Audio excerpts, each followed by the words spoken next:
హెచ్చరిక,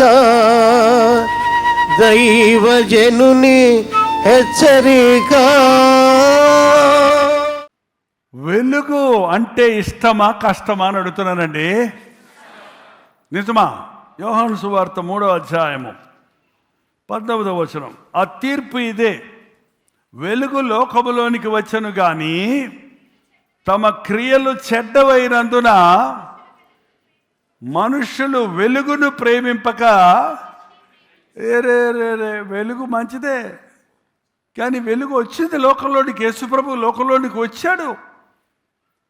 ఆయన జీవాధిపతి, ఆయన స్వస్థపరచువాడు, ఆయన పాపాలు క్షమించేవాడు, ఆయన మనిషిని కొత్త జీవితం ఇచ్చేవాడు, రోగాలు తీర్చేవాడు, సంకటాలు కుదిర్చేవాడు, స్వస్థత చేసేవాడు, దీవించేవాడు, ఆశీర్వదించేవాడు.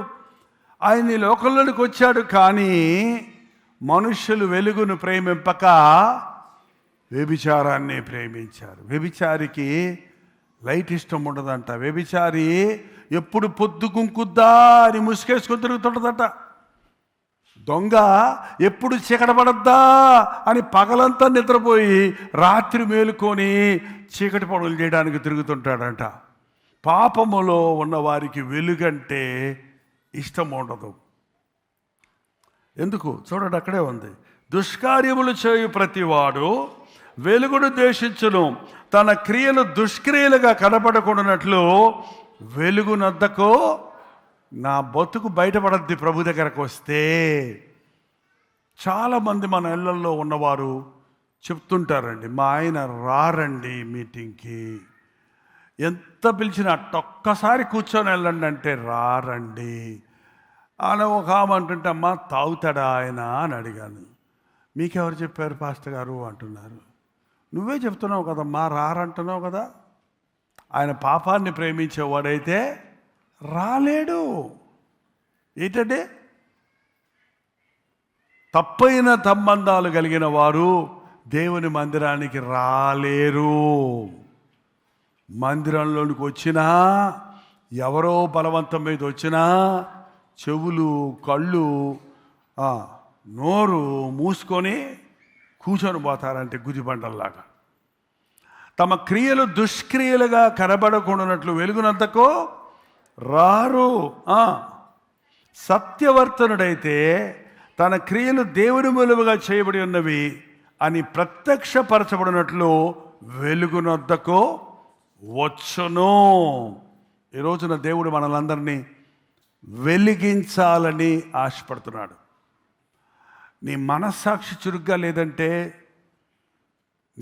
నీ దీపం ఆరిపోయింది, నీ మనస్సాక్షి చచ్చిపోయిన స్థితిలో ఉంది. దేవుని విషయాలు కనపడటం లేదు, లోకమే పెద్ద కనపడుతుందంటే నీ మనోనేత్రాలు మూయబడ్డాయి, బాహ్య నేత్రాలు తెరవబడ్డాయి. పొద్దున లేచిన కాడి నుంచి ఏం తిందుమా, ఏం తాగుదుమా, ఏం కొనుక్కుందుమా, ఏం ధరించుకుందుమా, ఏం సంపాదించుకుందుమా, ఏది అనుభవిద్దామా, ఏది ఎక్కడ తిరుగుదామా, ఎంత పెద్ద స్థాయికి ఎదుగుదామా అనే ఈ లోక ఆలోచనలే ఉన్నవాడు క్రీస్తులో ఉన్న గొప్పతనాన్ని చూడలేకపోతున్నాడు. కొరింథీయులకు రాసిన 2వ పత్రిక 4వ వచనంలో అవిశ్వాసులైన వారి మనోనేత్రములకు ఈ యుగ సంబంధమైన దేవత గుడ్డితనమును కలుగజేసింది. 4:4 అండి. దేవుని స్వరూపి అయి ఉన్న క్రీస్తు మహిమ సువార్తను సువార్త ప్రకాశం వారికి ప్రకాశింపకుడు నిమిత్తము. ఏంటంట? దేవుని స్వరూపి అయ్యున్న క్రీస్తు మహిమను కనపరచు. సువార్త ఏం చూపిస్తుంది మనకి? దేవుని స్వరూపములో ఉన్న క్రీస్తు మహిమను చూపిస్తుంది. చెప్పండి నాతో పాటు. సువార్త దేవుని స్వరూపములో ఉన్న క్రీస్తు యొక్క మహిమను చూపిస్తుంది. ఏంటండి? పరిశుద్ధాత్ముడు మన మధ్యలో ఉన్నప్పుడు మన మనోనేత్రాలు తెరవబడతాయి. సాతాను మన మనోనేత్రాలు మూసేస్తాడు, పరిశుద్ధాత్ముడు మన మనోనేత్రాలను తెరవజేస్తాడు. ఆయన వాక్య ప్రకటనతో, నీ వాక్యము వెల్లడి అగుట తోడనే వెలుగు కలుగును. దేవుని వాక్యం వినేవాడికి ఎందుకు చర్చికి వెళ్ళాలి, ఎందుకు రోజు పొద్దున్నే అనుదిన ధ్యానం వినాలి, ఎందుకు వాక్యం 3 సార్లు వినాలి, ఎందుకు దేవుని పరిశుద్ధ గ్రంథం చదవాలని అడిగేవారికి ఒకటే, మీరు ఎంతగా దేవుని వాక్యం చదువుతుంటారో అంతగా దేవుని మహిమను, దేవుని శక్తిని, దేవుని యొక్క దీవెనలను, దేవుని యొక్క స్వరూపాన్ని, ఆయన మహిమను మనం చూడగలుగుతాం. ఆయన గొప్పతనాన్ని చూడగలుగుతాం. యేసయ్య ప్రేమను ఒక్కసారి ఎవడైనా నిజంగా రుచి చూస్తే ఈ లోకంలో ఉన్న ప్రేమలన్నీ ఎండుగడ్డి తిన్నట్టు ఉంటాయి. ఎట్లుంటుంది ఎండుగడ్డి తింటే? చొప్పదంటులాగా ఉంటాయి అంటాం మేము. జొన్నకు వచ్చే చొప్పదంట, జొన్న దాని యొక్క ఏంటి వేస్ట్. ఈ లోకంలో ఏది నువ్వు ప్రేమించమండి. ఎందుకు ఆనాటి శిష్యులు సమస్తము త్యజించారు? ఎందుకు వాళ్ళు హతసాక్షులయ్యారు? ఎందుకు క్రీస్తు కొరకు వారి శరీరాలు కాల్చబడడానికి, వారి శరీర హింసలు పొందడానికి అనుమతించారు? కారణం వాళ్ళు చూశారు, పరలోకపు రాజ్యపు మహిమ ముందు, దేవుడిచ్చే బహుమానాల ముందు ఈ లోకపు ధనధాన్యాలన్నీ సున్నా. మనుషుల మెప్పులు కంటే ఎంత మంది నిన్ను మెచ్చుకున్నా ఈ లోకములో ఉన్నది ఏది నీకు నిరంతరమైనదిగా ఉండదు. ప్రార్థన. పరిశుద్ధుడా, ప్రేమగల్ల తండ్రి, ఒక్కసారి మమ్మల్ని చూడయ్యా. తప్పిపోయి తిరిగి వచ్చిన వారిని చూడయ్యా. నిర్లక్ష్యంగా ఉండి ఈ రోజున నీ సన్నిధిలో కూడిన వారిని చూడయ్యా. మా బ్రతుకులు గాఢాంధకారంగా మారకముందే, మా బ్రతుకులు అపవాదికి చేతుల్లోనికి పోకముందే మా చేతులు పట్టుకొని లేవనెత్తయ్యా. ఇప్పటికే మేము అప్పుల ఊపిలో చిక్కుకుపోయాం, జబ్బుల కొలిమిలో ఉండిపోయాం, సమస్యల వలయంలో ఉండిపోయాం, సమాధానం లేని పరిస్థితుల్లో ఉన్నాము. ఈ రోజున నాజరేయుడైన యేసుక్రీస్తు నామములో మనకు విడుదల. కృంగిన వారిని లేవనెత్తడానికి, నలిగిన వారిని ఉద్ధరించడానికి, దుఃఖమునకు ప్రతిగా పూతొండనివ్వడానికి మన ప్రభు పరము నుండి మనకి దిగి వచ్చి ఉన్నాడన్న సంగతి మరొక్కసారి ధ్యానిస్తుండగానే కృంగిపోయిన నీకు ఆదరణ. నీ దుఃఖ దినములు సమాప్తమైనవి. ఏడ్చి ఏడ్చి ఏడ్చి ఏడ్చి నీ బ్రతుకులో ఏమీ సాధించలేకపోయావు.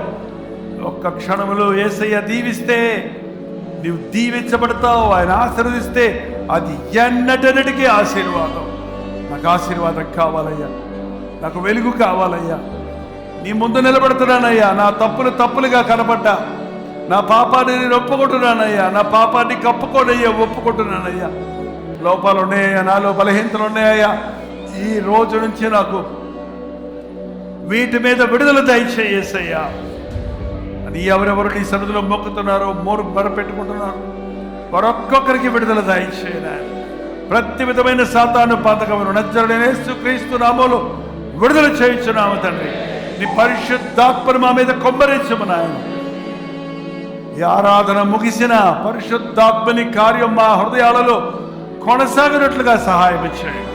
లైవ్లో వీక్షిస్తున్న వారందరినీ కూడా నడిపించు.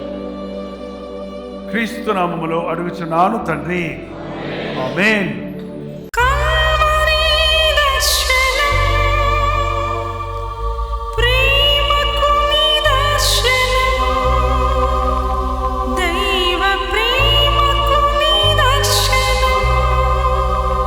తెలుగు, తమిళ, హిందీ, మలయాళం, బెంగాలీ, ఒరియా అనే 6 భాషల్లో టెలివిజన్ ప్రోగ్రామ్స్ కొనసాగుతూనే ఉన్నాయి. భారభరితమైన పరిచయంలో మీరు సహకరించాలని ఆశిస్తే, ప్రభువు మిమ్మల్ని ప్రేరేపిస్తే మీ విరాళాలు, కానుకలు డాక్టర్ జై ఫౌండేషన్స్ అనే ట్రస్ట్ నెంబర్కి మీరు పంపించవచ్చు. అవి నేరుగా టీవీ ఛానల్స్కి వెళ్తాయి. అందులో ఏది మేము మా సొంత ఖర్చుల కొరకు ముట్టుకోవటం లేదు, వేరే పరిచయ కొరకు ముట్టుకోవటం లేదు. టెలివిజన్ పరిచయలో ఇంకా సువార్త అనేది వారికి అది అందించాలని ఆశతో ఒక 20 సంవత్సరాలుగా కొనసాగుతున్న పరిచయం కొరకు ప్రార్థించండి, మీ సహకారాన్ని అందించండి. ఈ విషయంలో మీకు ఇంకా వివరాలు కావాలంటే 89393939 అనే నెంబర్కి మార్నింగ్ 10 నుంచి ఈవినింగ్ 10 లోపల మీరు ఫోన్ చేయండి. వివరాల గురించి తెలియజేస్తాను.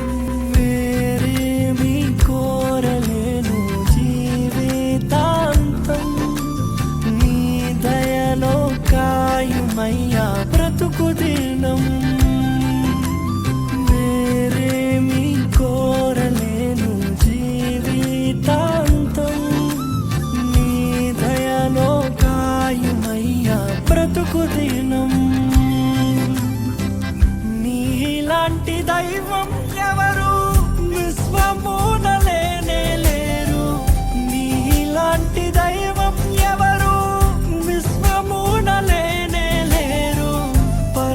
తండ్రి